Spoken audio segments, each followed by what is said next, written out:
teman-teman, perkenalkan, nama saya Aisyah Paramita dengan NIM 14255672 dari kelas BKM 2. Perkenalkan, nama saya Rima Maulidia dengan NIM 14255690 dari kelas BKM 2. Kami akan membuat konten edukasi K3.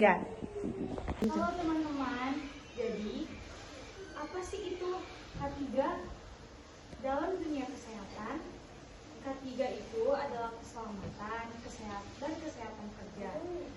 Terus bahaya di tempat kerja itu tuh gak hanya berbentuk fisik, tapi juga yang tidak kasat mata seperti bahaya psikososial. Apa sih bahaya psikososial itu? Jadi bahaya psikososial jika dibiarkan dan maka akan memicu adanya stres, sakit mentalnya. Sama seperti penyakit fisik, penyakit mental adalah penyakit medis yang nyata yang membutuhkan penanganan tepat, bukan sekedar hanya kata-kata kamu tuh kurang ibadah atau kamu tuh kurang bersyukur gitu. Jadi apa sih yang harus kita ketahui untuk mencegahnya? Jadi yang pertama tuh identifikasi bahaya atau kenali gejalanya. Sama seperti mendeteksi kerusakan alat lab, kita juga harus peka terhadap sinyal bahaya dari diri sendiri dan juga teman kita. Kita harus mewaspadai adanya perubahan tuh kayak teman kita menarik dirinya dari pertemanan, dia ngejauh dari teman-temannya gitu. Terus ada juga kelelahan ekstrim yang terus menerus atau burnout sampai dia tuh sulit gitu untuk fokus kuliah. Lalu ada perubahan pola tidur dan pola makan yang ekstrim. Yang kedua, kita tuh harus menghilangkan stigma bahwa kita tuh harus stop menghakimi teman kita yang sakit mentalnya gara-gara stres, tidak fokus karena kuliah tuh. Jangan melabeli teman kita tuh lemah atau drama gitu. Lalu ada juga cepat tanggap. Jika kita tuh merasa teman kita tuh udah ngeganggu ke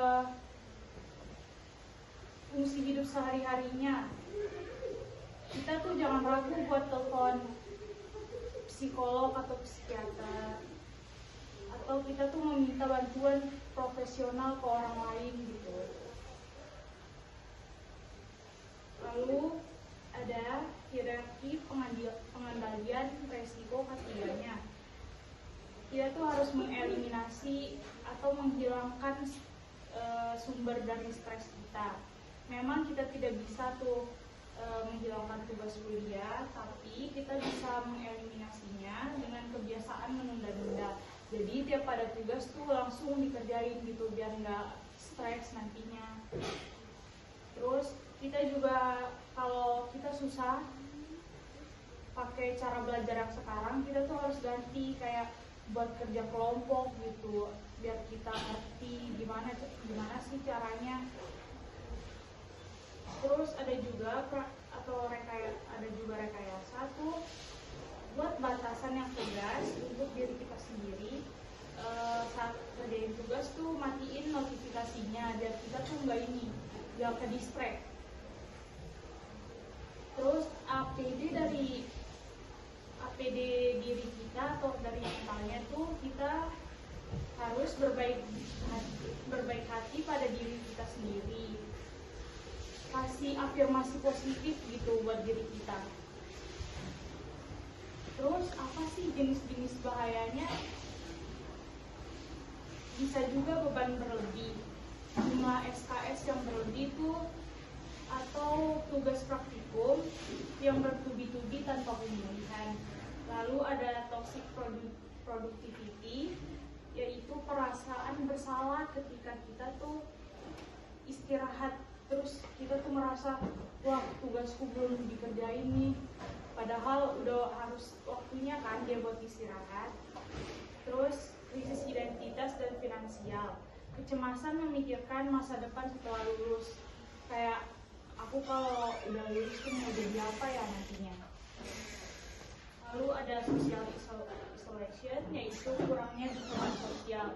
Jadi kalau kita ngerasa gitu tuh, ada teman kita yang ngerasa gitu, kita harus kasih dukungan gitu biar dia tidak stres. Jadi itu saja yang dapat saya sampaikan. Mohon maaf apabila ada kesalahan kata. Ada yang ingin bertanya? Tidak. Oh, baik. Nah guys, itu tadi konten edukasi yang dapat kami sampaikan. Sekian dari kami. Buat teman-teman, jangan lupa untuk menjaga kesehatan fisik dan mentalnya ya. Betul. Bye-bye. Thank you for Bye-bye. watching.